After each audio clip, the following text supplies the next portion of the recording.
விடுதலை போரினில் வீழ்ந்த மலரே,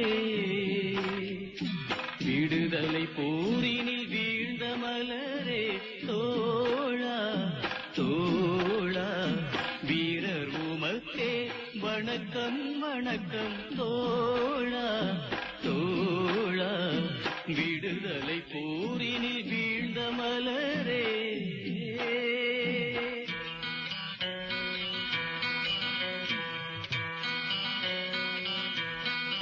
விடுதலை போரினில் வீழ்ந்த மலரே, விடுதலை போரினில் வீழ்ந்த மலரே, தோழா தோழா வீரர் உமக்கே வணக்கம் வணக்கம் தோழா தோழா விடுதலை போரினில் வீழ்ந்த மலரே.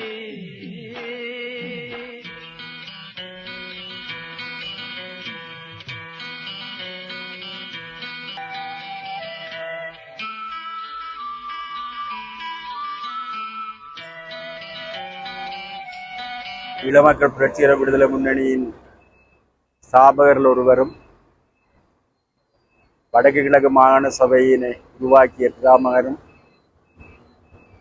எங்களுடைய ஈழ விடுதலை போராட்டத்தில் அரசியல் ரீதியாக தன்னுடைய கொள்கையை இறுதி வரை கடைபிடித்து தோழர் பத்மநாபா அவர்களின் 36வது நினைவு தினம் எங்களுடைய ஈழ விடுதலை போராட்டத்தில் மரணித்த அனைத்து தோழர்களுக்கும் அனைத்து இயக்க போராளிகளுக்கும் பொதுமக்களுக்குமாக நாங்கள் இன்று நினைவு கூறுகின்றோம். எத்தனை வருடங்கள் கடந்தாலும் எங்களுடைய கொள்கைகளும் எங்களுடைய செயற்பாடுகளும் தொடர்ந்து ஈழமக்கள் புரட்சிகர விடுதலை முன்னணியினூடாக செயற்படும் என்பதனை கூறிக்கொண்டு மறைந்த தோழர் பத்மநாபாவும் அவரோடு உயிர் நீத்த தோழர்கள், ஏனைய இயக்க போராளிகள், பொதுமக்கள் அனைவருக்குமாக இந்த 36வது தியாகிகள் தினத்தை நாங்கள் வவுனியாவிலே அனுஷ்டித்து கொண்டிருக்கின்றோம். தோழர் பத்மநாபா அவர்கள் உயிர் நீத்து 36 வருடங்கள். தோழர் பத்மநாபா அவர்கள்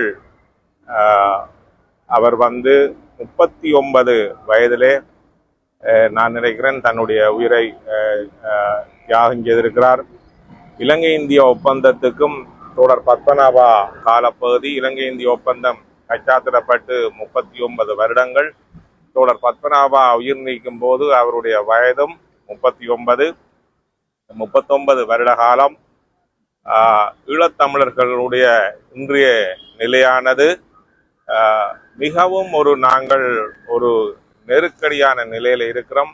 தோழர் பத்மநாபா அவர்கள் உயிர் நீக்கும் போது எமது கட்சி வடக்கும் கிழக்கும் இணைந்த ஒரு மாகாண அரசாங்கத்தை தோற்றுவித்தது. அந்த மாகாண அரசாங்கமானது தமிழ் மக்களுக்கான நிரந்தரமான தீர்வாக அமையாட்டிக்கும் கூட எதிர்காலத்திலே தமிழ் மக்களுக்கு ஏற்பட இருக்கின்ற பேரழிவுகளில் இருந்து தமிழ் மக்களை காப்பாற்றுவதற்காகவும் தமிழ் மக்களுடைய பிரச்சனைக்கு ஒரு நிரந்தரமான அரசியல் தீர்வை காணுவதற்காக இந்த இலங்கை இந்திய ஒப்பந்தத்தை ஒரு ஆரம்ப புள்ளியாக எடுத்து செல்ல வேண்டும் என்ற அந்த நோக்கத்துக்காகத்தான் இலங்கை இந்திய ஒப்பந்தத்தை அவர் முழுமையாக ஏற்றுக்கொண்டார். அதற்காகத்தான் தோழர் பத்மநாபா அவர்களும் பல நூற்றுக்கணக்கான தோழர்களும் இந்த வடக்கும் கிழக்கும் இணைந்த இந்த மாகாண அரசாங்கத்தை நாங்கள் தோற்றுவித்தினாங்கள். இன்றைக்கு வடக்கு வேற கிழக்கு வேறையாக மாகாணங்கள் பிரிக்கப்பட்டிருக்கிறது. மாகாண சபைகளுக்கு இருந்த அதிகாரங்கள் ஒடுங்கி எடுக்கப்பட்டிருக்கிறது. இந்த யுத்தம் நிறைவடைந்து 17 வருடங்கள் ஆகியிருக்கிறது. தமிழ் மக்களுக்கான ஒரு நிரந்தரமான அரசியல் தீர்வையும் காண முடியவில்லை. இந்த யுத்தத்தால் பாதிக்கப்பட்ட மக்களுக்கு ஒரு நீதியையும் நாங்கள் பெற்றுக் கொடுக்க முடியவில்லை. இந்த 17 வருட காலமாக ஐக்கிய நாடுகள் பொது சபை தமிழ் மக்களுக்கு ஒரு நீதியை பெற்றுத்தரும் என்ற இந்த நம்பிக்கையில் தான் இன்றைக்கு இருக்கக்கூடிய அனைத்து தமிழ் தேசிய கட்சிகளும் அதை நம்பிக்கொண்டிருக்கின்றார்கள். ஆனால் இன்றைக்கு மாறி இருக்கிற புதிய உலக ஒழுங்கானது பிராந்திய உலக அரசியல் என்பது மிகவும் ஒரு மோசமான நிலைமைக்கு சென்றிருக்கிறது. அது இன்றைக்கு ரஷ்யா உக்ரைன் பிரச்சனையாக இருக்கலாம், அல்லது ஈரான் இஸ்ரேல் அமெரிக்கா பிரச்சனையாக இருக்கலாம். இந்த 2 பெரிய யுத்தத்திலும் பல ஆயிரக்கணக்கான இனப்படுகொலை நடந்திருக்கிறது.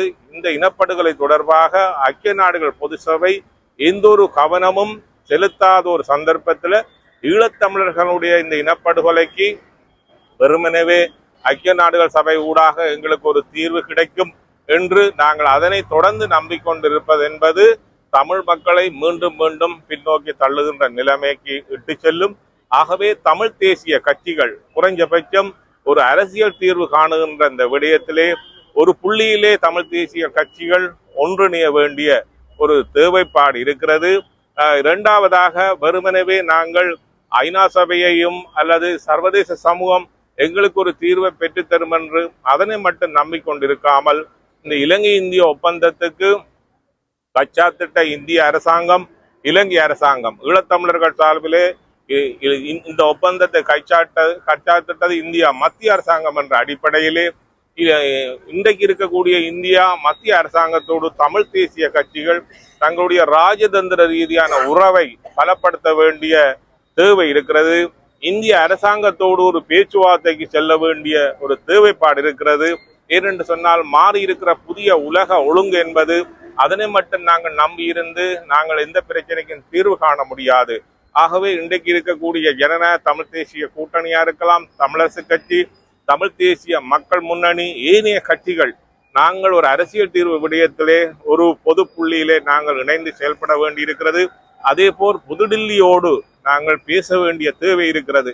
நான் நினைக்கின்றேன் இது ஒன்றுதான் எங்களுக்கு இன்றைக்கு இருக்கக்கூடிய ஒரு சந்தர்ப்பம். ஆகவே இந்த தமிழ் தேசிய கட்சிகள் பல ஆயிரக்கணக்கான போராளிகள் இந்த யுத்தத்திலே மரணித்திருக்கிறார்கள்.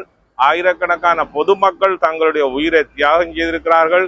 இவர்களை நாங்கள் மதித்து நடப்பவர்களாக இருந்தால் இந்த தமிழ் தேசிய கட்சிகளும் ஏனைய கட்சிகளும் தமிழ் மக்களுடைய இந்த பிரச்சனையை தீர்ப்பதற்கு குறைஞ்சபட்சம் ஏதோ ஒரு பொது புள்ளியில ஒன்றிணைய வேண்டும்.